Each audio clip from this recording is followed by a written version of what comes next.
texto que eu vou compartilhar com a igreja está em Hebreus, capítulo 3, a partir do versículo 7. Igreja, nós vamos falar hoje de um tema bíblico aqui muito interessante. Na verdade, o texto vai falar sobre isso. Amém? Sobre o quê?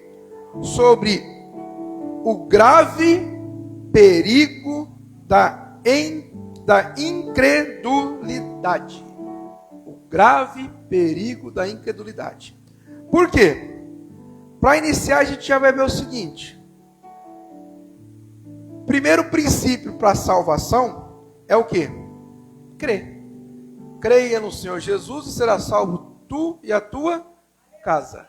Então, o primeiro princípio é crer. Se a gente tiver incrédulo ou duvidando ou, mais ou menos, se a gente não tiver convicção do Deus que nós servimos, é impossível da gente ter uma vida com Deus.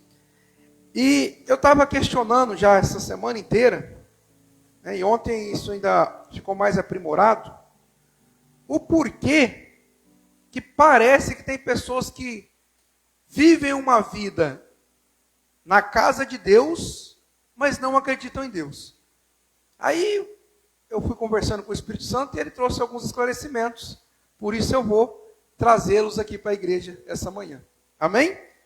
Glória a Deus. Hebreus capítulo 3, versículo 7. Diz assim, ó. Assim como proclama o Espírito Santo, hoje, se ouvides a sua voz, não endureçais o vosso coração, como ocorreu na rebelião durante o tempo da provação no deserto. Igreja, o apelo aqui já vem dizendo hoje. Deus não trabalha com o tempo futuro, com o tempo passado, Deus trabalha com o hoje. Amém?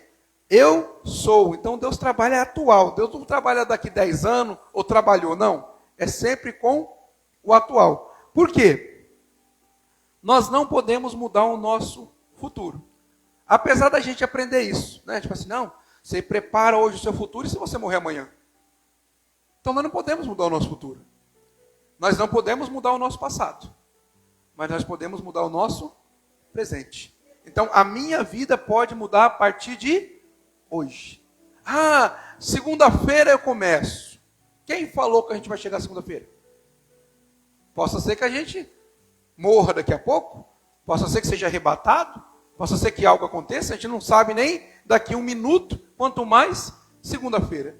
Então a gente só pode alterar ou mudar ou transformar o nosso hoje.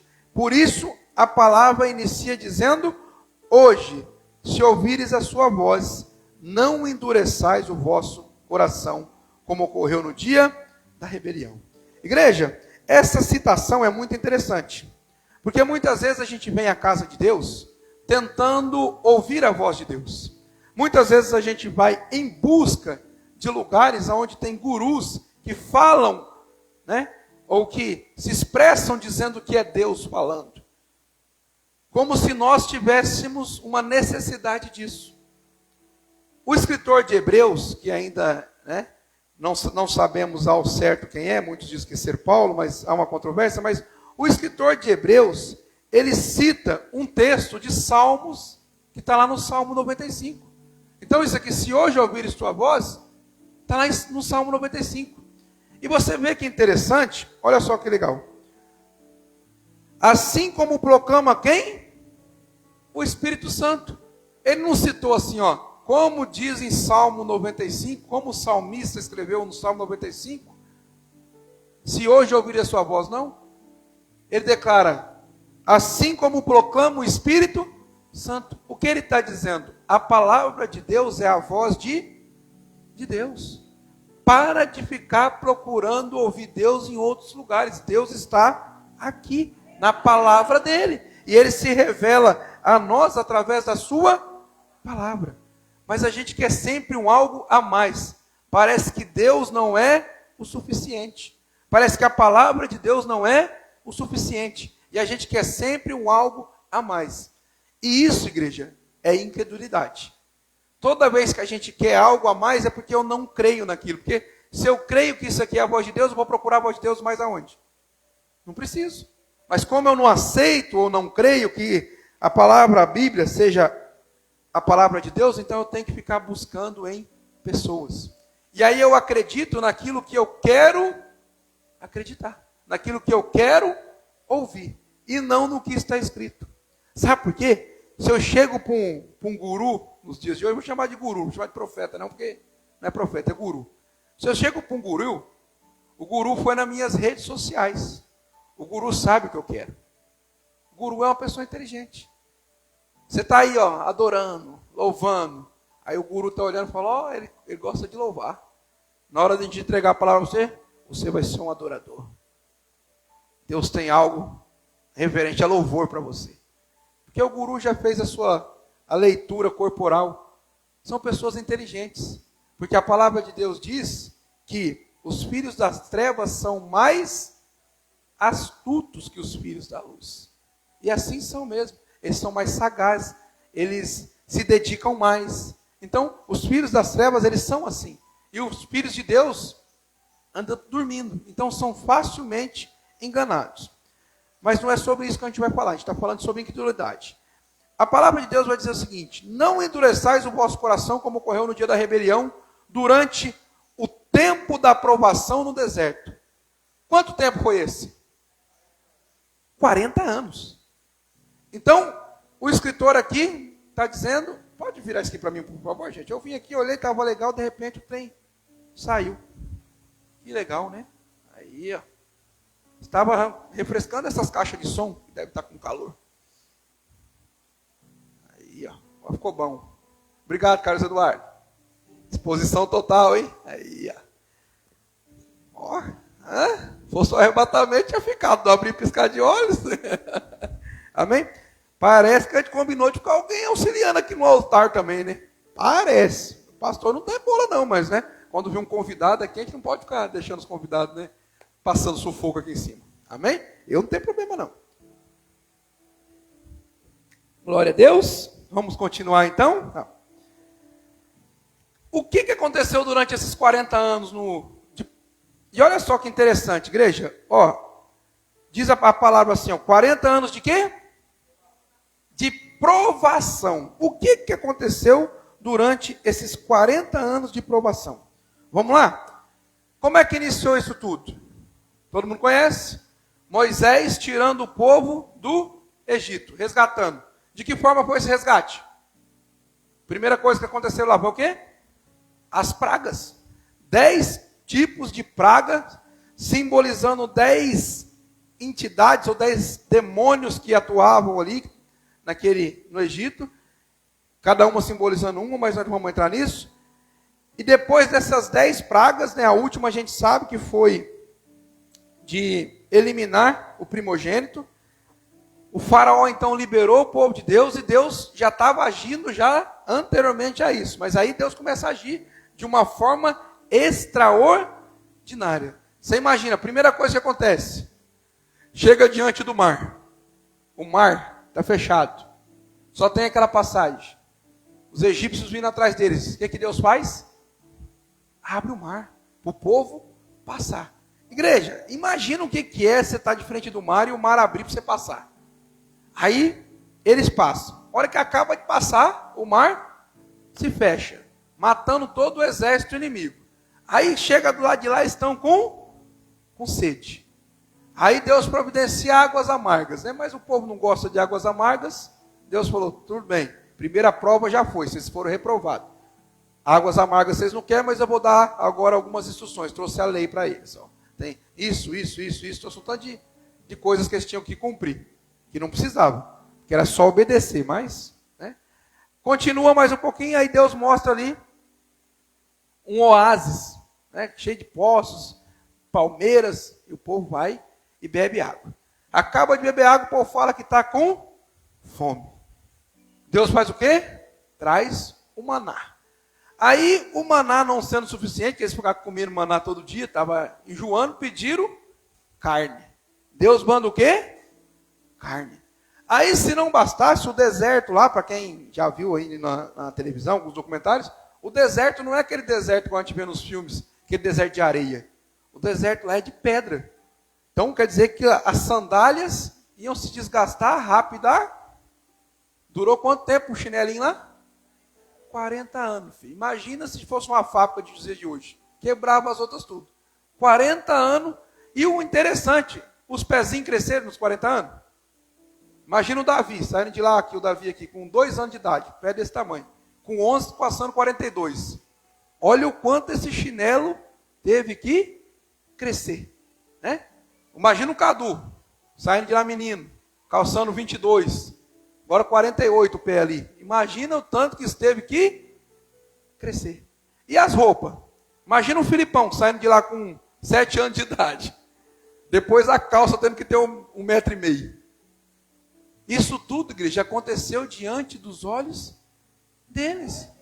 Eles estavam vendo isso, estava acontecendo isso, mas a palavra está dizendo que eles endureceram o coração, cara.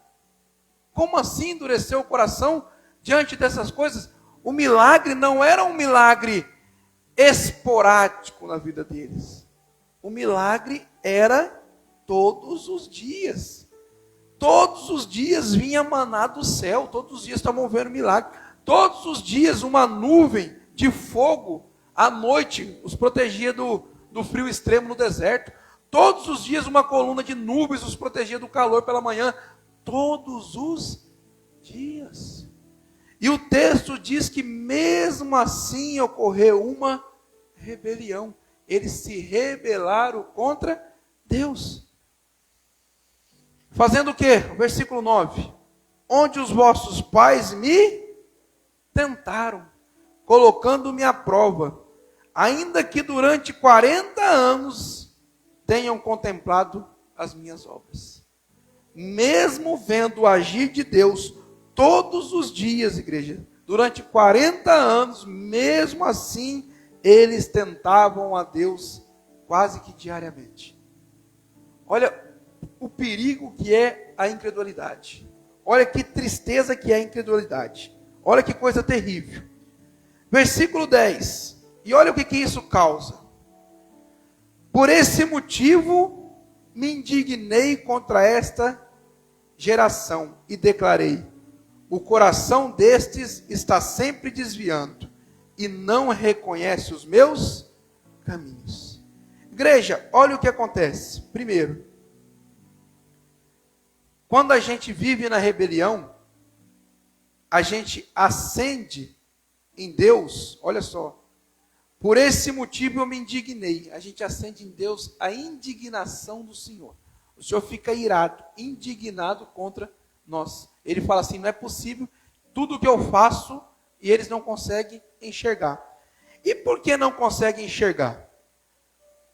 Olha só, por que o coração está duro? O coração destes está sempre se desviando e não reconhece os meus caminhos. O coração desse povo, igreja, a índole deles, nós já falamos sobre o coração, a vontade deles não era de seguir o caminho de Deus. O coração desse povo estava sempre se desviando. E eu acho interessante, eu vou falar só um pouquinho, só para a gente entender. O mundo, igreja, ele está nos ensinando de uma forma equívoca a palavra de Deus. O mundo, não a palavra, mas o mundo, eles vêm com as ideinhas e a gente acaba às vezes aceitando isso. A gente ouve muito falar assim: a gente é o produto do meio. Eu já preguei isso aqui também. A gente é o produto do meio. Mas quando a gente vai analisar, Filipão, se verdadeiro a gente é um produto do meio, eu entendo que o coração está desviando. O coração não está do lado de fora. O coração está do lado de dentro. A gente não se desvia para aquilo que a gente não gosta. Se desvia? Não, a gente só se desvia para aquilo que a gente gosta. A gente nunca se desvia por uma tentação dos outros. A gente sempre se desvia por uma tentação. Nossa, não é interessante isso? Né? Eu sempre cito isso. Eu não bebo. Se eu for num boteco lá comprar uma coca e tiver uma cerveja geladinha, trincando, e uma pinga, alguma coisa do lado lá, isso vai alterar a minha vida em alguma coisa? Não. Por quê? Porque isso não me afeta. Mas uma pessoa alcoólatra, que não resiste a isso, e ela chega nesse mesmo ambiente, isso vai ser uma sedução, uma tentação para ela? Vai. Então, a tentação está do lado de fora ou está do lado de dentro? Vocês estão entendendo isso?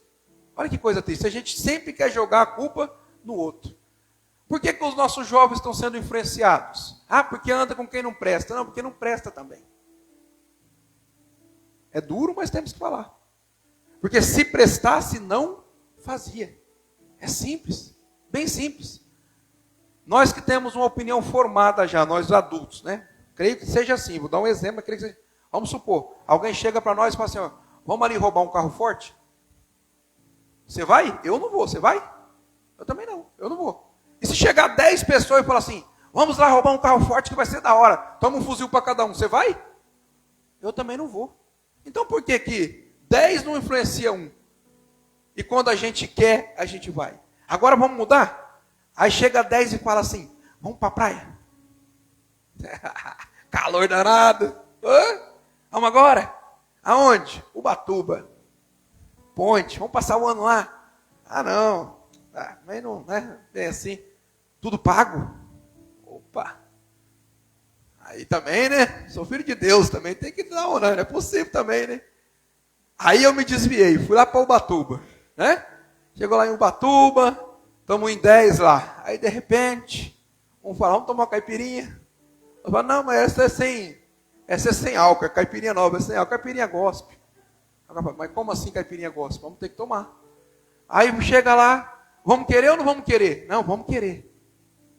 Mas não tem ninguém olhando, mas o pastor não está olhando, mas Deus não está olhando, então vamos participar disso. E aí a gente faz o quê? Só uma não tem problema. E continua. E aí o que acontece? O que eu estou dizendo para vocês?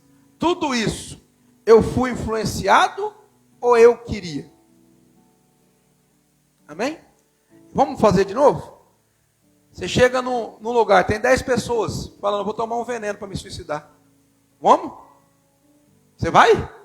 E se insistir? Ixi, mas se pegar firme mesmo, você toma? Toma não. Mas fazer o que não presta, eu faço porque eu fui influenciado.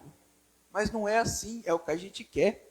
Esses dias eu estava aqui na porta e estava passando uns meninos com aquelas motos, sabe? Aí tinha uns jovens nossos ali na porta. A hora que eu olhei o olhinho deles, sabe o que estava? Você quem assistiu aqueles desenhos animados? Estava saindo estrelinha, filho. De vontade. A vontade era tremenda de montar na moto velha daquela. Eu estava vendo na hora deles diminuir aqui na lombada, um jovem nosso pular dentro. Graças a Deus que estava passando correndo. Mas por quê? Era a vontade. E aí o que acontece? Como a vontade era grande, os olhinhos deles estavam assim, só não podia, mas se dá uma brecha, filho, tchau. Aí o que a gente vai falar? Não, foi influenciado. Não foi nada. Foi porque já estava querendo ir. É o coração que se desvia. O coração está aqui, ó. O coração é o meu coração que me desvia, não é o coração do outro que me desvia.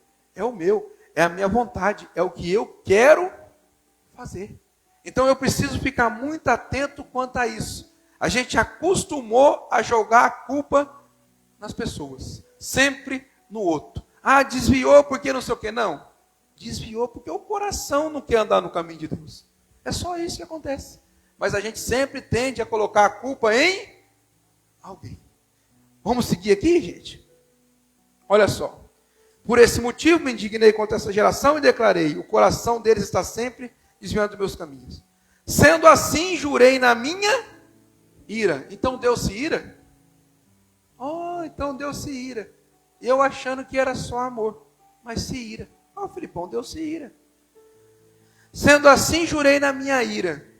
Estes jamais entrarão no meu descanso. Deus se ira. Sabe o que Deus não faz? Ele não comete injustiça. Amém? Então, na ira de Deus revela-se a justiça. Bem simples. Amém? Deus se ira, ele só não comete injustiça. Então, sendo assim, jurei na minha ira. Estes jamais entrarão no meu descanso. Igreja, não é interessante? Deus já verificou essa geração, que era a primeira geração que saiu, eles não vão entrar no meu descanso. Que previsão é essa? Deus conhece o nosso coração. Ele olhou para aquele povo e falou: esses não têm jeito. Por que não tem jeito? Porque eles não querem. Por que não querem? Porque o coração está... Vamos ver aqui. Continuar aqui para a gente ver. Versículo 12. Irmãos, tende muito cuidado. Vamos de novo. Irmãos, tende muito cuidado para que nenhum de vós mantenha um coração perverso e incrédulo que te afaste do Deus vivo.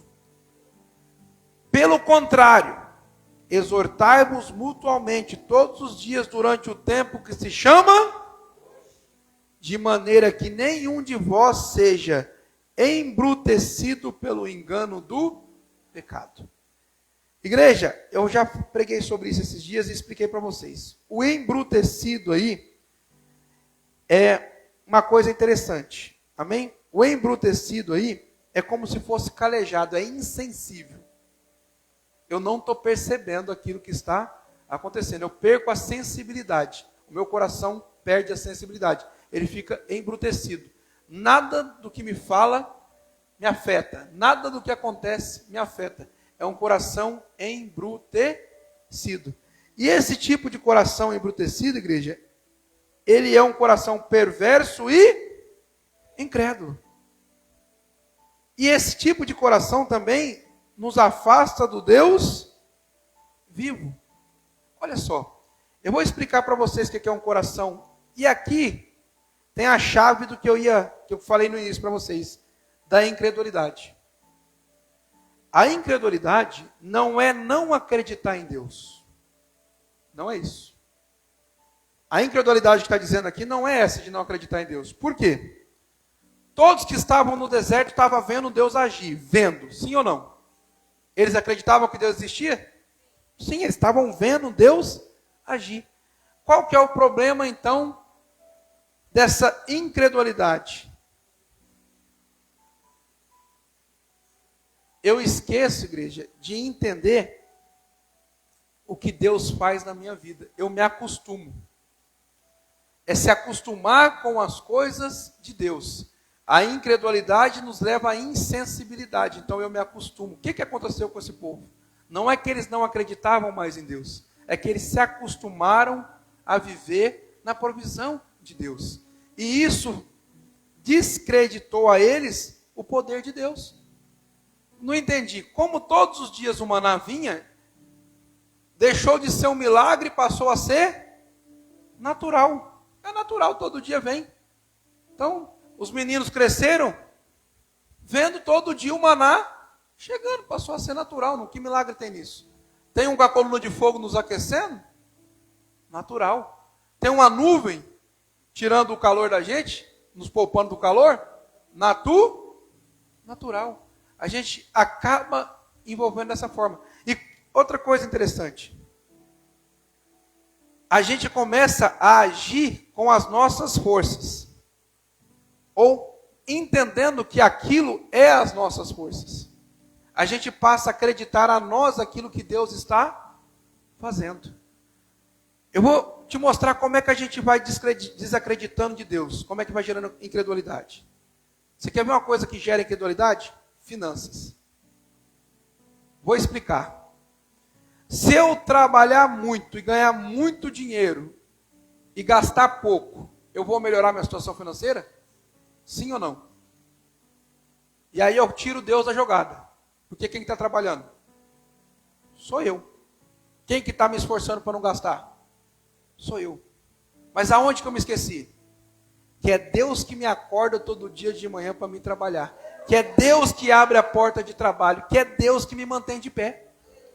Mas o meu coração vai ficando embrutecido e eu não vou percebendo isso. Então eu falo, eu levanto 4 horas da manhã. Eu vou até às 11. Eu faço isso, eu faço aquilo. Beleza. E Deus? Não. Deus não tem nada com isso. Cada um corre atrás do seu.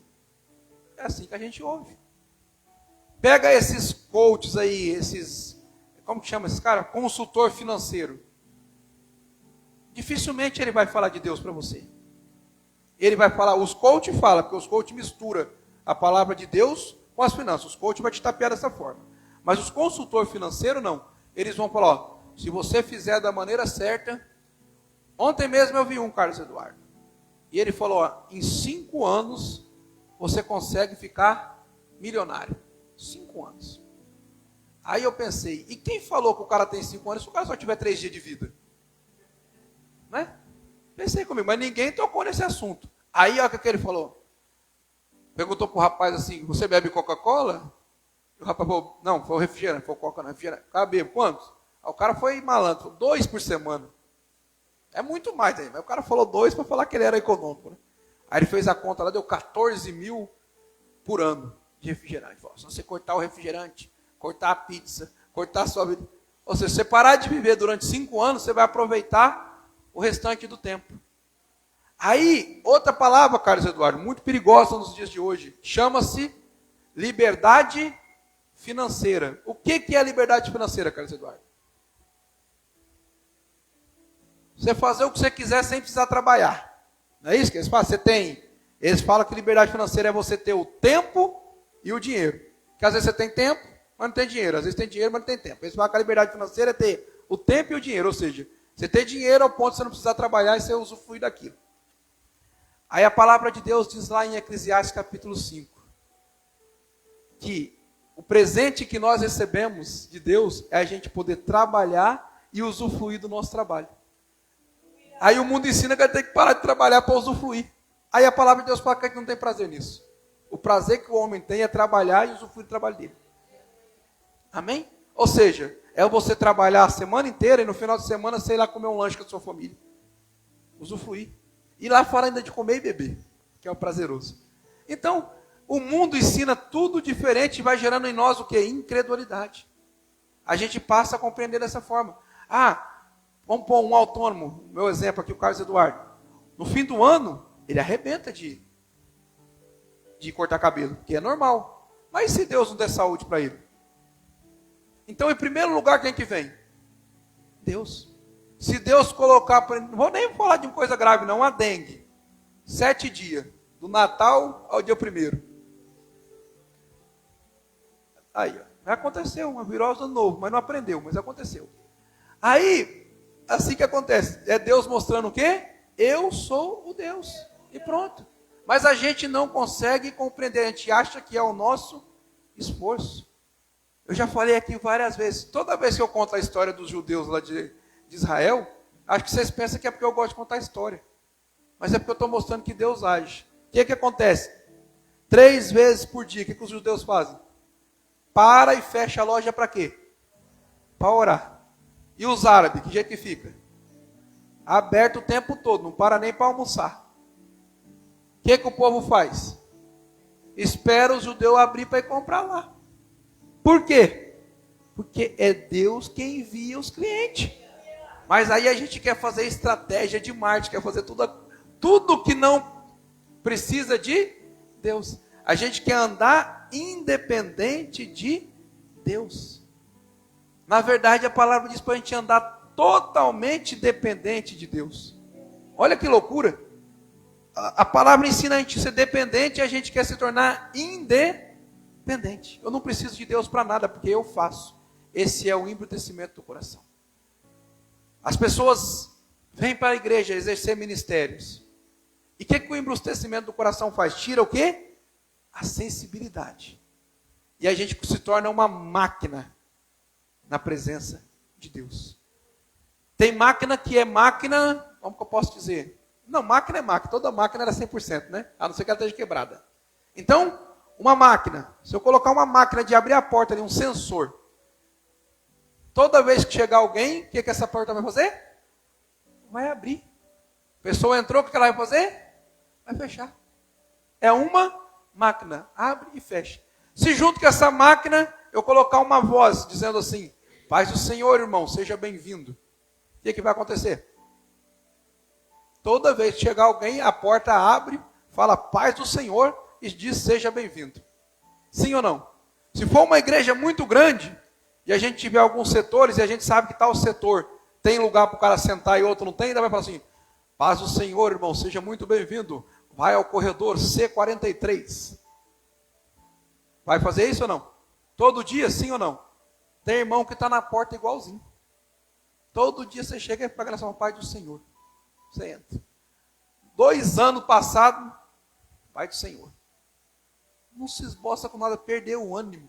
Tem hora que você fala assim, será que eu dei paz do Senhor para o irmão que chegou? Você nem sabe se você deu paz do Senhor ou não, porque tornou-se automático, mecânico. Aí eu venho cantar o louvor. Aí o louvor mecânico. Aqui, Calvarará, é o que sustenta-me de pé. Acabou o louvor, microfone, até o Espírito Santo parece que vai embora. E tem uns que está cheio de unção, é igual pregador também, ó. Pensa no lugar que habita o Espírito Santo, microfone. A pessoa pega o microfone e se transforma. Guardou o microfone, o Espírito Santo foi embora. Perdeu a sensibilidade, ficou mecânico. E isso é terrível, igreja. Isso é terrível. Isso é embrutecimento. Embrutecimento é ficar mecânico, perder a sensibilidade. Eu vou orar, quanto tempo? 40 minutos. Põe meu cronômetro. Quando ele fizer pip, pip, foi 40 minutos. Pai, as maneflácias, Senhor, cuida, faz não sei o quê, e blá, blá, blá, e blá, blá, blá, e blá, blá, blá. Obrigado, Senhor, glória a Deus. Eu vou para a luta. Não tem sensibilidade, não tem comunhão. Que dia que a gente começou a orar 10 minutos e falou assim, Senhor, você tem mais alguma coisa para me falar? É só isso mesmo? Que dia? Que dia que a gente falou assim, Senhor, o Senhor quer me ouvir? Ou o Senhor quer falar? Porque é mecânico, oração mecânica. Né? É só ajoelhar e orar. Tem gente, não estou falando do testemunho da irmã Sirene não, mas tem gente que está com o joelho todo arrebentado de ficar orando. Tem outros que está não só ajoelhando, está ajoelhando e caminhando ajoelhado. Vou daqui lá em, sei lá na onde, Goiânia, ajoelhado. Vai. Quem está mandando você ir? Você perguntou para Deus? Você perguntou para Deus o que você tem que fazer? Virou mecânico. A palavra de Deus é um trem complicadíssimo, Carlos Eduardo. Complicadíssimo. Você vai pregando, sabe o que acontece? Você aprende a pregar. Qualquer texto que você abre, você consegue pregar. Isso é terrível. Porque se eu consigo, eu não preciso de Deus. Aí então o que eu tenho que fazer? Eu tenho que me manter com o coração quebrantado. Eu tenho que chegar de manhã e falar, Senhor, eu estudei esse texto a semana inteira e é isso mesmo que o Senhor quer? O Senhor tem algo diferente para mim? Não, é esse. E Deus vai falar, não é esse, é outro. E eu preciso estar sensível, sensível é o contrário de bruto, de embrutecido. Então, sensível é o oposto de embrutecido. Então, eu preciso estar sensível ao que Deus quer de mim. Mas a gente torna-se o quê? Calejado. Eu vou falar para você, o mecânico está tão, o robótico, o robô gospel, está de uma forma tão grande, que a gente aprendeu o seguinte, a gente precisa olhar o resultado, o fruto, não é isso? Estão confundindo fruto com resultado. Mas é diferente, pastor? Então quer dizer que uma caixa de laranja de fruto é diferente de uma caixa de laranja de resultado? Por quê, pastor? Porque o resultado, a gente pode chegar lá de várias formas, naquele resultado. Mas o fruto vem de Deus. O fruto de uma vida com Deus não pode ser mensurado só através de resultado, mas de fruto. Fruto é uma coisa, resultado é outra. Pastor, o que você estava dizendo? Vamos lá. Quero comprar um jet ski. É que eu tenho que falar coisas que ninguém, né? Porque senão vai pensar que é para. Então eu quero comprar um jet ski. Alguém tem algum jet ski aqui, igreja? Graças a Deus, então eu posso pregar. Quero comprar um jet ski. E aí eu clamo para Deus. Amém? E pior que um jet ski, vamos supor que o jet ski que eu quero é usado, custa 10 mil reais. E eu clamo para Deus. E aí veio uma proposta. Qual que é a proposta? Todo domingo, das 10 às 4 da tarde, vai ter um serviço para você ganhar 500 reais. Amém? Quantos domingos eu vou precisar faltar na casa do Senhor, Cadu? Para os 10 mil reais? 20 domingos. Então eu vou passar 20 domingos sem vir na casa do... Mas eu estou pedindo o que para Deus? Um jet ski. Estou pedindo um jet ski para Deus. E aí apareceu uma oportunidade de eu faltar 20 domingos, ganhando R$500, para me comprar o jet ski. Vai acompanhando a historinha. Aí quando chega no 21º domingo, o que eu venho fazer aqui? Não, testemunhar. O Senhor me deu um jet ski, porque eu clamei. Será que foi Deus que me deu ou será que foi eu que corri atrás? Por que eu acho que foi Deus? Por que eu acho que foi Deus? Porque tem o resultado. O jet ski está aqui. Então eu falo que foi Deus. Mas como é que eu sei se foi Deus ou não? Fruto. Como é que Deus vai falar para me faltar 20 domingos do culto para me comprar um jet ski? Vai falar? Não vai falar. Vocês estão entendendo? Como é que Deus vai mandar? Eu já trabalho de segunda a sexta. Às vezes até sábado. Como é que Deus vai fazer eu não descansar? Eu trabalhar continuamente para me comprar um bem material que quem quer, que eu quero. Aí eu deixo de fazer as coisas de Deus para garantir o bem que eu quero. E aí eu vou e falo, foi Deus que me deu. Será que foi? Mas o resultado está aqui, pastor. Está o jet ski aqui. Isso daí. Tem gente fazendo, sabe o que? Com o coração embrutecido, Carlos Eduardo? Isso eu estou falando de coisas lícitas. Vamos falar do ilícito agora. Aí o irmão está lá, né? E aí dizem que a oportunidade faz o ladrão. Faz? Faz não. O ladrão é que faz a oportunidade. Oportunidade não faz ladrão. Ladrão é que faz a oportunidade. Presta atenção nisso. E aí, o cara pode fazer algo ilícito, né? Vamos pôr aqui, vamos fazer um exemplo. Ninguém trabalha com caminhão de combustível aqui, né? Graças a Deus, então vamos lá. O cara é um caminhão de combustível que ele trabalha. Ele dá um jeito de fazer um compartimento lá, igual eu já vi no Fantástico, às vezes eu vou aparecer, e 200 litros cai lá dentro e não sai no tanque. Aí ele vai e vende esses 200 litros todo dia. 200 litros de gasolina hoje em dia dá um dinheiro violento. Vamos pôr que seja todo dia. Aí vamos pôr que ele tem uma renda de R$10.000 com esse produto de roubo. E ele é crente. Vem na igreja. Gospel. Aí ele ganha R$3.500 como motorista e mais R$10.000 roubando. Quanto que é o salário dele? R$13.500. 10 de roubo e 3.500 trabalhando. Amém? Aí ele começa a fazer o quê? Comprar coisas. O cara tem um carrinho que vale 20 mil, porque ele só ganhava 3, mas agora ganhando 13, ele pode comprar o quê? Uma BMW, uma Mercedes, uma Ferrari. Vou nem falar BMW, porque está muito comum hoje em dia. Vamos falar um Rolls Royce, né? Vai comprar um carro desse aí. Aí ele vai aparecer aqui e vai falar o quê? Deus está me prosperando. Mas você está roubando. E você está dentro da casa de Deus. Então Deus não está te prosperando, você está roubando. Na verdade, você está a caminhos largos para o inferno. Largo, não é caminho, não é passos largos, não. É corrida 100 metros raso para o inferno. Correndo com velocidade. Mas como o resultado está aparecendo, aí essa mesma pessoa compra o quê? Uma casa. Uma casa. Aí então agora ele já tem um carrão e uma casa. Ganham R$3.500. Aí ele faz o quê? Vou comprar 2 casas. Agora tem 2 casas, 2 terrenos. De repente você olha para mim no carro e fala, rapaz, olha o que Deus está fazendo. E ele falando que foi Deus. Mas está roubando dentro da casa do Senhor. Você fala, olha o que o cara está fazendo. Que maravilha, né? Como que Deus é bom. Só que tem um problema, igreja. Ele sabe que ele está roubando. Sim ou não? Mas o coração está de que jeito? Embrutecido. Então ele não tem sensibilidade. E eu vou falar de coisas grandes, mas eu podia falar de coisas pequenas, que aí ia cair um monte na malha fina do Senhor aqui. Mas eu não vou nem falar. Então, tem coisas pequenas que a gente faz, independente de ser pequeno ou grande, roubo é roubo. Amém? Não muda nada. Mas tem coisas pequenas que a gente faz para levar vantagem, e aí depois a gente leva vantagem e acha que foi Deus. E aí, sabe o que a gente faz quando a consciência pesa? Vou dizimar. Vou dizimar. Então, meu dízimo era R$300, que era R$300, né? Porque era R$3.000, agora ó, 13 mil. Vou dar R$1.300 para a igreja, meu dízimo agora vai para R$1.300. Amém?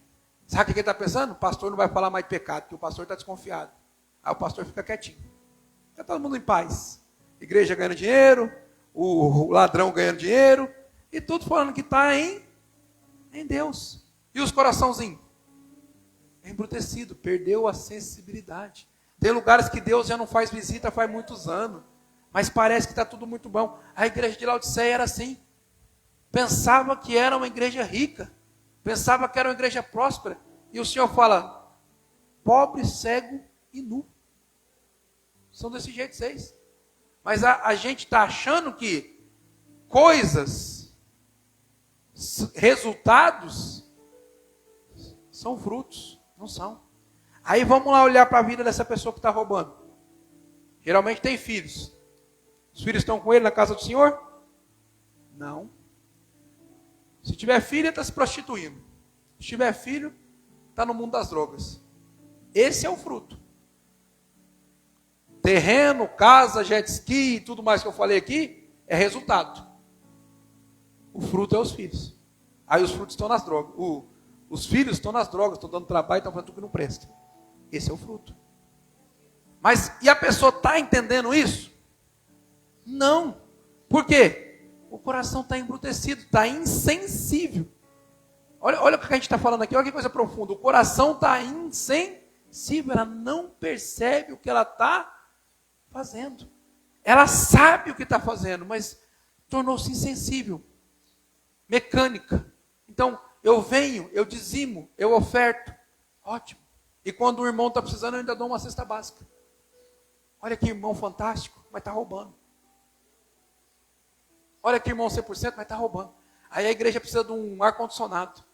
Aí o irmão ladrão vai lá e pum, compra o ar-condicionado. Olha que coisa, comprando um ar-condicionado para a obra do Senhor, mas está roubando. Você acha que Deus precisa mesmo de alguém roubar para pôr alguma coisa na casa do Senhor? Não precisa. Mas de que forma fica o coração? Insensível. E aí, vamos continuar aqui para a gente finalizar, né? Olha só.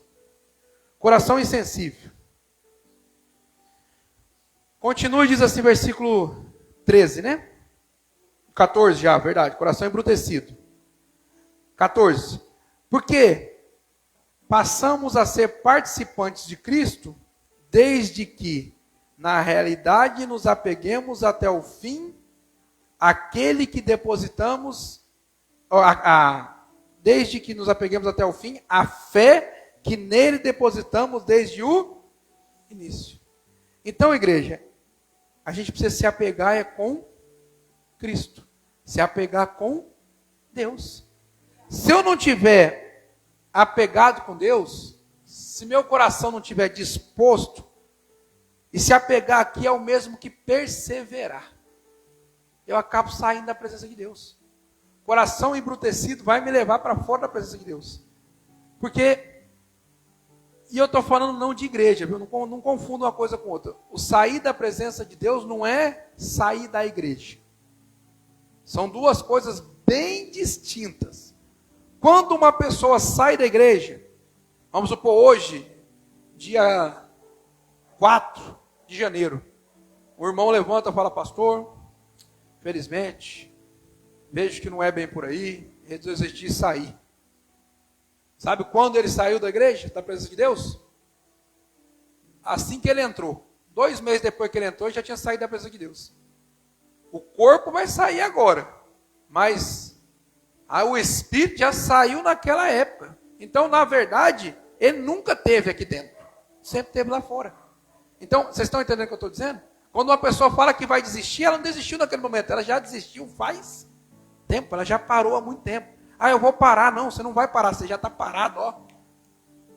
Às vezes a gente não pode falar, porque senão a pessoa se sente mal, né? Às vezes se irrita com a gente, porque a verdade, ela dói.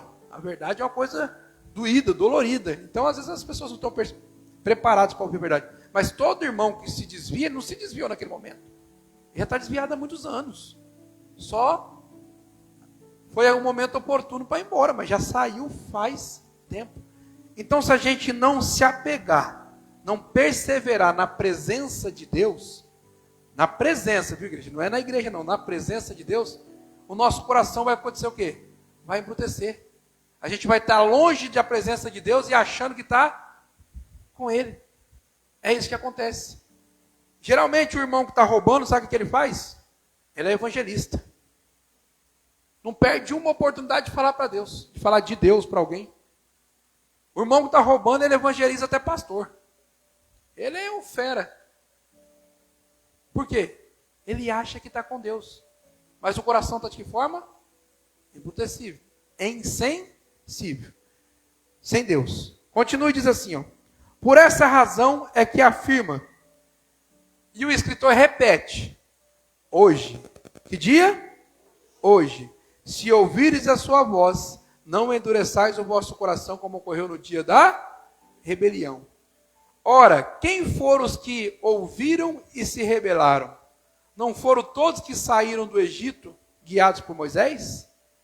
E contra quem Deus se manteve irado por 40 anos? Não foi contra aqueles que pecaram, cujos corpos tombaram mortos no deserto? E a quem jurou que jamais haveriam de ingressar no seu repouso? Ora, não foram aqueles que se mantiveram desobedientes? E olha que interessante, o texto não diz, não foram aqueles que foram desobedientes? Diz isso? Não, o texto está clarinho lá, ó. Ora, não foram aqueles que se mantiveram desobedientes? Tem gente que está assim, dentro da igreja, dentro da casa do Senhor, se mantendo desobediente. Amém? Está na casa de Deus, mas o coração está no mundo. Não perde uma oportunidade de agir, como a gente viu lá em 2 Coríntios, de agir, não, em 1 Coríntios, de agir como os mundanos. Não perde uma oportunidade. Vem para Cristo. Só que Nicodemos estava conversando com Jesus. E na conversa, Nicodemos não estava entendendo muito bem. Ele falou, Jesus, eu não estou compreendendo como é que é esse negócio da conversão, o que tem que fazer? Jesus falou, vou te explicar facinho. É necessário nascer de novo. É necessário nascer de novo. Aí Nicodemos falou assim, mas como pode uma pessoa adulta voltar para o ventre da sua mãe? Jesus olhou e falou, não tem cabimento que ele está falando isso para mim não, né? Não é possível que ele está soltando uma dessa não, né? O mestre da lei soltando uma dessa. Jesus está dizendo de uma nova vida em Deus. Um novo nascimento. Não adianta, igreja, ficar na casa de Deus e não estar com Deus. Não adianta participar das coisas de Deus e não estar com Deus. Não adianta viver junto dele e não acreditar. Os discípulos eram assim. Vou falar para vocês, qualquer dia eu fiz um estudo sobre os discípulos. Qualquer dia eu vou falar para vocês sobre isso. Vou explicar aqui, vamos fazer uma coisa interessante. Os discípulos, eles eram as pessoas mais difíceis que tinha. Cada um tinha uma característica dificílima. Eles eram totalmente improváveis, eram pessoas assim, que tinham um temperamento diferente, que tinham um pensamento diferente, que eram difíceis. E Deus pegou justamente esses para discipular, para mostrar que não tem ninguém difícil, que não possa ser convencido por Deus. Não existe. Então ele pegou os mais dificinhos da época. Da mesma forma dos dias de hoje. Por que eu estou dizendo isso? Esses difíceis estavam com o Senhor no barco. Houve uma tempestade. O que aconteceu com eles? Com quem que eles estavam no barco, gente? Jesus. Quem é Jesus? Deus. Houve uma tempestade. O que aconteceu com eles? Desesperaram.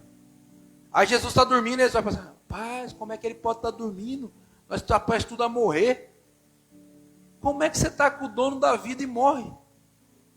Ó a presepada, Cadu.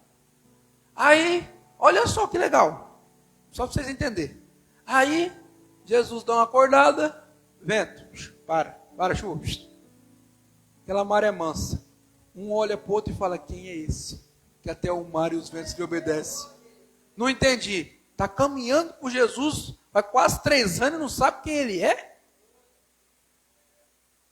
Tem gente que está assim. Está caminhando com Jesus faz muito tempo e não sabe quem ele é. Os discípulos viram milagres? Claro. Viram palavras inefáveis? Claro. Viram uma sabedoria fora do comum? Claro. Mas mesmo assim não sabia quem era. Então às vezes a pessoa está na igreja, está vendo milagre, está ouvindo palavra, está vendo o Espírito Santo, mas não sabe quem ele é. E é difícil a gente adorar aquilo que a gente não conhece.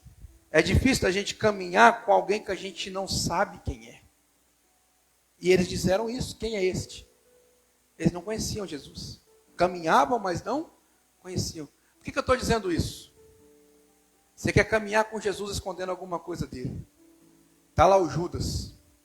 Vendeu ele por algumas moedas. Está enrolando para fazer o que tem que fazer. Está quase na hora de acontecer o que precisa acontecer para salvar a humanidade. E Judas disfarçando. Jesus olha para ele e fala assim, vai lá e faz logo o que você tem que fazer. Não entendi, pastor. Para de querer enganar Jesus. Ele sabe o que a gente está fazendo. Ele conhece muito mais do que as nossas intenções. Ele conhece mais do que as nossas intenções. Ele sabe de onde vêm as intenções. Então para de tentar tapear Jesus. Pastor, eu tenho algo na minha vida que eu não consigo resolver. Ótimo, ele é a solução. Eu não sei quem que é, ele é a solução. Pastor, eu tenho um vício que eu não consigo parar. Ele é a solução. Pastor, eu tenho uma mania, sei lá, uma forma de viver que eu às vezes não gosto, eu fico lutando com isso. Ele é a solução. Pastor, eu tenho um mundanismo encaracado de mim que eu não consigo sair do mundo. Ele é a solução. É simples. Eu tenho algo na minha vida que parece que é um demônio que me acompanha. Olha, ele é o libertador. Então, olha que pensa. Ah, eu tenho uma doença incurável. Ele é o médico dos médicos. Amém? Então, tudo que eu preciso está nele. Aí eu preciso de um consultor financeiro. É o dono da prosperidade. Dono do ouro e dono da prata. Ah, eu estou endividado. Se tem banco milionário, você imagina o dono do ouro e da prata. Então, igreja, tudo que nós precisamos está nele. Por que eu não vou buscar em outro lugar? Porque eu não conheço. É bem simples. Digamos que eu estou aqui do lado do Carlos Eduardo, que é o meu exemplo de agora diário, né? Todo mundo do lado do Carlos Eduardo. E eu preciso cortar o cabelo. Mas eu não sei que ele é barbeiro. Nossa, se eu tivesse um barbeiro que eu conhecesse, ia ser uma benção. Mas agora, como eu já sei que ele é barbeiro, toda vez que meu cabelo está grande, o que eu faço? Vou lá no Carlos Eduardo, porque eu sei que ele consegue resolver, porque ele é barbeiro. Agora Deus é Deus. Quando eu preciso de algo que não é o barbeiro que resolve, é Deus, eu preciso de encontro com quem? Com Deus. Mas eu preciso conhecer Ele. Não tem como eu ir em quem eu não conheço. Amém? E o Senhor diz o seguinte: todo que o buscar, Ele vai deixar ser encontrado, Ele vai deixar se achar. Então, se a gente, eu não sei onde que Deus está, começa a buscar que Ele se deixa ser achado, encontrado. Amém? O que eu não posso ficar com Deus? É rebelião. O que é rebelião com Deus? É mantiver desobediente. Se manter desobediente é rebelião com Deus. Amém? E por que eu mantenho desobediente? Porque meu coração está insensível. É insensibilidade. Eu não sinto prazer na presença de Deus. Eu não sinto Deus. Pastor, como é que sente Deus? Eu vou explicar para vocês de uma forma natural. Todo mundo aqui já namorou uma vez na vida, né? Todo mundo já se apaixonou uma vez na vida. Sabe quando você se apaixona? Você fica falando assim, nossa, de noite eu marquei um encontro. Sabe quando você marca um encontro? Aí você fala, nossa, e agora? Em que eu vou falar? Chega lá. O que eu vou fazer? Nossa, eu vou levar um presente, será que ela gosta daquele presente? Vamos para aquele lugar, não sei o quê. Aí a hora que você vê de longe, você não sabe se você vai ou se você fica, dá um negócio ruim no ventre, né, Carlos Eduardo? Só não pode dar desinteria, mas né, você firma o negócio ali, aí você vai, né, encontra aquela pessoa. Aí na minha época era assim, hoje em dia também o povo está tudo pelado na rua, mas se eu olhar para o olho da pessoa assim, a pastora não olhava, acho que uns 3 meses sem olhar na minha cara. Ela só olhava para mim quando eu olhava para o outro lado. Na hora que eu olhava para ela não tinha coragem de olhar para mim. Porque sentia vergonha, sentia alguma coisa ali diferente, né? Não tinha aquele... Só que aí, igreja, se a gente não se atentar, sabe o que acontece? Isso passa. E é esse o problema com Deus. Porque isso vai passando. Então aquela euforia que a gente tinha quando a gente teve o primeiro encontro com Deus, vai passando. Você sabe quando você orava, e Deus falava qualquer coisa, sei lá, de repente você estava ali, caiu uma folha, você fala, nossa, é Deus falando comigo, caiu aquela folha, olha que coisa fantástica. Hoje em dia você está falando com Deus, tem uma montanha despencando, você fala, deve ser o vento. Tudo natural, embrutecido, não sente mais nada. Né? Você lembra quando você vinha louvar? Isso era ruim, igual eu, ruim até hoje. Né? E a primeira vez que eu fui louvar, aquele louvor, acho que era o Entra na Minha Casa. Eu já louvava aquilo e o negócio chega a empolgar, você sentia um negócio assim esquisito dentro de você, sabe? Uma mistura de sensação. Você fala, gente, né? Que coisa louca isso aqui.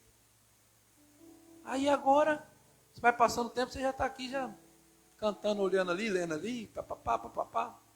Passou. Não pode passar. Tem que continuar. Torna-se insensível. Amém? Quando a gente está passando por alguma dificuldade, o que a gente faz? Se apega com Deus, não é? Senhor, tal. Quer ver um lugar, o homem, principalmente os homens. Quer ver uma hora que o homem busca Deus, ou que está desempregado. Rapaz, se o homem desempregado busca Deus mesmo. Todo dia de manhã ali, Senhor, abre uma porta e tal. O que gosta de trabalhar também, que o que não gosta também está acostumado a ver no Bolsa Família, também não. Mas o que gosta de trabalhar, ficou desempregado e fica desesperado. E aí o que a gente faz? Clama a Deus. Né? De uma forma ali, você, todo dia você fala, Deus, mas hoje não apareceu nada, mas amanhã e depois, e você vai firmando ali. Aí depois a gente está trabalhando, está ganhando bem, está tudo tranquilo. Não busca mais Deus. Está sossegado. Quando que eu vou buscar Deus? Quando eu tiver a necessidade. Ninguém está doente? Glória a Deus. Serviço fluindo? Glória a Deus. Ninguém está morrendo? Glória a Deus. Carro não quebrou? Glória a Deus. Pronto, estou nem aí. Agora começou a apertar a coisa, vixe, aí vira o espiritual. Aí ninguém segura. O que eu estou dizendo com isso? O coração não pode ficar insensível. E uma vida com Deus é mais do que um frio na barriga no início do relacionamento. Porque depois do frio na barriga, o que vem? Cumplicidade. O casal tem que ser cúmplice um do outro. Fidelidade. O casal tem que ser fiel um ao outro. Companheirismo. Tem que acontecer. Porque o frio na barriga não vai durar para sempre. Não tem como. Com Deus é do mesmo jeito. Então, o primeiro, me volta o primeiro amor. Não volta, querido, não tem jeito. Primeiro amor é primeiro amor. Por isso que na palavra de Deus inteirinha vai, persevera, continua, não desiste, vai até o fim. É porque o primeiro amor acabou. Amém? Então, é assim que funciona. Por que a maioria das pessoas hoje em dia namoram 6 meses, 3 meses, casa, não dura nada? 1 ano de casamento hoje, a coisa está tão feia que o povo não está comemorando um ano mais, estão comemorando meses. 1 mês. Vai chegar um dia que vão comemorar um dia. Hoje está fazendo 2 dias de casado. Olha que glória. Vamos para a churrascaria. Por quê? Porque não estão aguentando essa situação. Já não tem nem o impacto inicial. Porque está tão fácil que já não tem nem o friozinho na barriga. Então já perde a primeira emoção ali, já não está tendo. E depois? Não tem comunhão, não tem cumplicidade, não tem amor, não tem nada. Acabou. Não consegue ficar junto. Aí fala assim, não está compatível, vamos mudar. Então a gente precisa de compreender, com Deus é do mesmo jeito. Qual que é a diferença? Às vezes a pessoa larga de um e pega outro, porque tem muita gente. Agora Deus só existe um. Você se apostatou, se divorciou de Deus, vai ficar sozinho o resto da vida. Com Deus ou a gente está com Ele ou está sem Ele. Então aí é que está o problema. Eu preciso me manter na presença de Deus. E Deus, igreja, Ele é maravilhoso. Porque Ele é sensível a nós. E nós temos que estar sensíveis a Ele. Não é uma relação de elefante, de mamute, desses trem, não. Não, é uma relação bem prazerosa. E Deus, Ele é fantástico. Ele é tão legal, Ele é tão extraordinário, que se Ele vê que está sobrando na sua vida, Ele vai se afastando e você nem percebe. A hora que a gente percebeu, já está longe de Deus. Satanás faz isso. Na verdade, não é Deus que se afasta, é a gente que se afasta dele. Só que ele não vai ficar cutucando, volta aqui, volta aqui, volta aqui. Ele vai nos dando a liberdade. É assim, liberdade. Você pode fazer o que você quiser, da maneira que você quiser. Pode. Só que ele não vai estar com você. Aí você faz o que você quiser, só que você está fazendo o que você quiser sozinho. Não é assim? Quando a gente casa, a gente faz o que quer? Vamos para os homens. Homens antes de casar. Futebol 3 vezes por semana. Restante do dia, natação para quem tem e academia. Chopp no final de semana quando não é convertido. Festa não sei o quê. Aí casou. O que acontece? Acabou. Por quê? A mulher não quer jogar bola, porque ela não joga bola. A mulher não quer fazer academia, a mulher não quer, então, aí agora você tem que procurar algo que os dois querem fazer. Aí você pode ser um insistente, não pode falar assim, eu quero ir no futebol. O que a sua mulher, sei lá, tipo, meio, o que ela vai falar? Vai, mas você vai com ela? Você vai sozinho. Com Deus é a mesma coisa. Senhor, eu quero ir no carnaval. Pode ir, mas vai sozinho. Senhor, eu gosto de habitar e de promover e de ficar em lugares mundanos. Pode ir. Amém? Ele é ciumento, mas ele nos dá liberdade. Então, tem muita gente dentro da igreja caminhando sozinho. Vou tentar correr para terminar, porque esse texto aqui era só 15 minutos de pregação. Continua. Versículo 18. Não, versículo 19, né? Contudo, deste modo, não lhe foi possível ter acesso à terra prometida. Por causa do quê?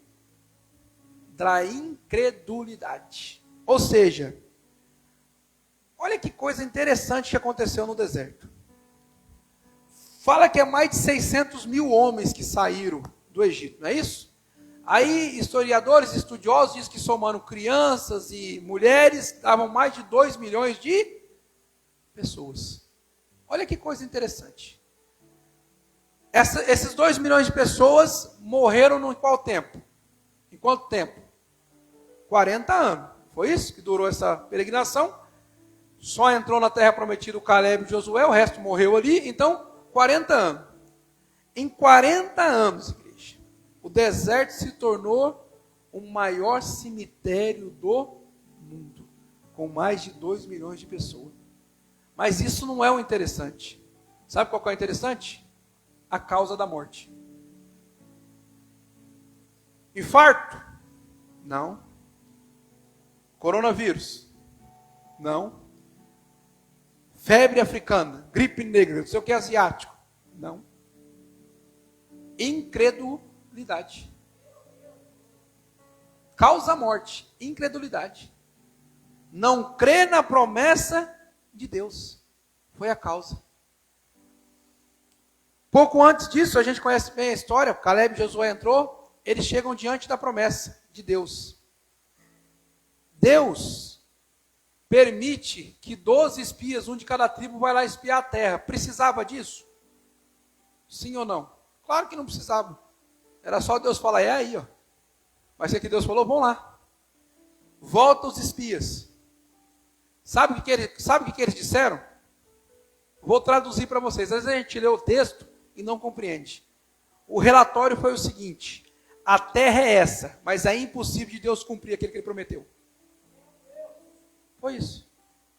A terra manda leite e mel, a terra tem frutos enormes, a terra é maravilhosa, mas nós somos como gafanhotos perto do povo dessa terra.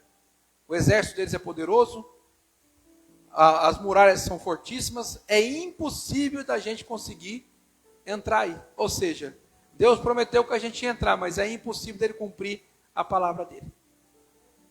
Aí chega o Caleb e Josué, fala, gente, não é bem assim não. Se Deus quiser, nós estamos lá. É só ele querer. Se ele prometeu, ele pode cumprir. E eles vão calar a boca. Não é assim não. Aí é que eu vou te falar do início. Ah, nós somos o produto do meio. É? 10 espias falou que é impossível. Mudou a opinião do Caleb e do Josué? Não. Então, nós não somos produtos do meio. Presta atenção nisso. O mal não está do lado de fora. A incredulidade não está do lado de fora. Está em nós. Aí vamos facilitar? Aquele povo que acreditou que era impossível, é por quê? Por causa da incredulidade. A incredulidade não está do lado de fora, está do lado de dentro. Vocês estão entendendo? Então, basicamente foi bem simples. Eles eram incrédulos àquilo que estava acontecendo. E morreram por causa disso e pronto. E os dois que não eram incrédulos, daqui 40 anos estamos lá de novo. É isso aí. Morreu todo mundo. Os dois se mantiveram firmes. Entraram. E é engraçado que eles falam que o mesmo vigor que eles tinham 40 anos atrás, eles tinham naquela hora para entrar na Terra Prometida. O que quer dizer isso? A mesma sensibilidade que eles tinham, é a mesma que eles tinham naquele momento. É aquilo que eu sempre falei para vocês, é interessante. Quando o Senhor manda todo mundo de volta, fala, ó, essa geração não vai entrar lá. Caleb e Josué ficou triste? Claro que não. Falou, agora aumentou o nosso tempo de vida. Nós vamos entrar? Então, pode demorar o que demorar. Mas nós vamos entrar, porque Deus prometeu. Se Deus prometeu, Ele vai cumprir. Essa é a fé. Eles acreditaram no que Deus falou, que é o oposto da incredulidade. É crer. Eles creram. Pastor, eu não estou entendendo. Vamos trazer para nós, queridos, para me finalizar aqui e fechar com o que a pastora falou. Eles não puderam entrar na terra prometida, física, natural. O escritor aqui é de Hebreus. Ele só está fazendo alusão. Isso aqui é Novo Testamento. Ele não está falando de terra prometida. Ele está falando de Nova Jerusalém. E muitos não poderão entrar por causa da incredulidade. Muitos vão ficar de fora. É o tempo em que nós vivemos. Eu vou explicar para vocês e eu tenho ainda 2 minutos para explicar. Hoje, quando se fala das coisas de Deus, dificilmente a gente acredita. Pouquíssimas pessoas creem que o Senhor pode voltar ainda esse ano. Pouquíssimas pessoas. Pouquíssimas pessoas, eu não vou falar de mundo, vou falar de dentro da igreja. Pouquíssimas pessoas dentro da igreja acreditam que Deus pode vir amanhã. Pouquíssimas. Pouquíssimas pessoas acreditam que o Senhor pode voltar a qualquer momento. Quais são os nossos planos? São planos de viver com Ele? Não. Vou construir, vou fazer isso, vou fazer aquilo outro, vou comprar, vou não sei o quê. Pastor, eu tenho que parar com isso? Não. Enquanto a gente estiver aqui, a gente vai continuar vivendo aqui. Mas o meu foco principal não pode ser esse. Nós acabamos de ter uma semana profética na nossa igreja Adonai Sede. E o tema era o quê? Vem, Senhor Jesus. E o que eu preguei sobre esse tema? Não é vem, é posicionamento. Vem. Não adianta eu falar aquilo que eu não estou fazendo. Não adianta eu falar, Carlos Eduardo, quer almoçar lá em casa? Mas eu estou doidinho para ele falar não. Não é uma questão de vem, Senhor, por educação. Sabe aquela pessoa que a gente vê na rua e fala assim, qualquer dia passa lá em casa para tomar um café? Estão pensando que Deus é desse jeito. Vem, Senhor. Não. Eu preciso me posicionar. Se verdadeiramente eu quiser que o Cadu vá lá em casa almoçar, o que eu tenho que fazer? Eu faço o almoço, preparo a mesa. Aí eu ligo, Cadu, vem que está tudo pronto. Amém? É simples. Agora, se eu não quiser, Cadu, qualquer dia vai lá em casa para fazer um almoço. Eu não quero. Eu só falei. Não me posicionei. Não preparei nada. Então, assim estamos vivendo nos dias de hoje. Sem nos preparar. Sem fazer. Só falando. O dia que o Senhor vir, eu estou pronto. Será que está? E se vir hoje? Não, quando? Não é quando. É hoje. Se ouvires a sua voz, é hoje. Não, amanhã. Não, não é amanhã, é hoje. Eu preciso consertar hoje. Eu preciso viver hoje. Eu preciso estar pronto hoje. E se ele não vir hoje? O amanhã será hoje. Entenda isso. Nós não conseguimos viver outro dia. A gente só consegue viver o hoje. Se ele vir amanhã, nós teremos que estar lá amanhã, e o amanhã será o hoje. Não entendi, pastor, vou facilitar. O futuro que é amanhã será o presente quando a gente alcançar o futuro. Amém? Simplificou? É só isso. Então, para de... É bem simples, igreja. Eu estou me posicionando, eu quero que o senhor venha, eu estou preparado, será? Quem está dando 10% do tempo para Deus aqui? 10% do tempo, estou falando de dinheiro, tempo. Quem está dando? Quando a gente acorda, eu estou falando a gente, ó, esse ouvidão está aqui, não é pequeno não. Quando a gente acorda, será que a primeira coisa que a gente faz é, deixa eu falar com Deus, que Ele que me levantou hoje? Será que quando a gente acorda o sol está tinindo, o meu pensamento é, eu vou orar ou eu vou para a Rifane? Será que quando vai se aproximando o final de ano, o meu pensamento é, eu vou me aproximar de Deus ou eu vou curtir as festas e na segunda-feira eu começo a emagrecer porque eu comi demais? Qual que é o meu pensamento? Será que eu vou para um culto da virada e será que a Sirene vai fazer um delicioso rocambole? Será que a irmã Eliane vai fazer um frango com bacon delicioso para nós? Será que vai ter uma lasanha? Será que esse é meu pensamento? Ou será que meu pensamento é, será que Deus vai estar presente naquele lugar? Eu vou cultuar a Deus ou eu vou jantar? Eu estou indo para um restaurante ou eu estou indo para a igreja? Será qual que é o meu pensamento? Sair com a barriga cheia até sair cagando em tanto comer aí na rua? Ou será que o meu pensamento é sair com o espírito cheio ao ponto de eu sair adorando a Deus? É só uma reflexão. Qual está sendo a nossa intenção? O que eu estou me dispondo em fazer? O que eu estou querendo? Qual que é o meu pensamento? Qual que é a minha intenção? De que forma eu estou agindo? Porque, igreja, se eu crer em Deus, se eu crer que Ele está voltando, eu tenho que me preparar. Já pensou? Eu creio que o Senhor Jesus existe. Eu creio que é real. Creio no arrebatamento e fico.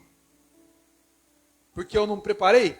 Ou seja, eu acreditei? Eu criei? Não, eu só falei. Esse povo estava do mesmo jeito. Esse povo que tombou no deserto, eles estavam com Deus, andando com Deus, caminhando com Deus, falando com Deus, recebendo livramento de Deus, recebendo provisão de Deus, recebendo milagres de Deus, recebendo saúde, recebendo tudo. Tudo de Deus. Eles estavam que nem meu pai chama de bacia de cego. Estava pensando que lá, só recebendo tudo de Deus, mas ficaram, tombaram no deserto. Provisão não te leva para o céu. O que leva para o céu, pastor? Primeiro lugar, crer. Crer, é só isso. Pastor, mas eu não preciso obedecer? Quem crê, obedece. Pastor, mas eu não preciso isso, você precisa, primeiro lugar, crer. Depois disso, filho, aí flui. Depois disso, vira tranquilo. O primeiro lugar é crer. Eu creio, acabou. Amém? Tem gente que crê em qualquer coisa, mas não crê em Deus. É assim que a pessoa está lá com um copo de água aqui, ó. Sabesp, sei lá, qualquer. Aí o cara fala, você crê que eu vou fazer uma oração, que você toma esse copo d'água, a sua dor de cabeça sai? A pessoa crê. Mas ela não crê que se impor as mãos dela e clamar a Deus, aí a dor de cabeça vai ser curada. Vocês estão entendendo? E às vezes a gente crê limitadamente ainda. Eu creio em partes. Tem coisa que Deus pode fazer, tem coisa que Ele não pode. Deus pode abrir o mar vermelho? Pode. Deus pode trazer maná? Pode. Deus pode fazer a gente vencer alguns exércitos no caminho? Pode. Mas Ele não pode nos dar a terra que Ele prometeu. É crer em parte. Estão entendendo? Então a gente precisa sair daqui mais uma vez. De que forma? Meditando na nossa vida para com Deus. Nós não podemos ser o ladrão de combustível. Nós não podemos ser o ladrão de combustível. Fazendo as coisas erradas e achando que está agradando Deus, porque está ofertando e dizimando na casa do Senhor conforme, né, o roubo que está praticando. Não. Eu não posso estar fazendo as coisas erradas, as coisas tenebrosas diante de Deus e achar que está tudo muito bem. E outra coisa, igreja.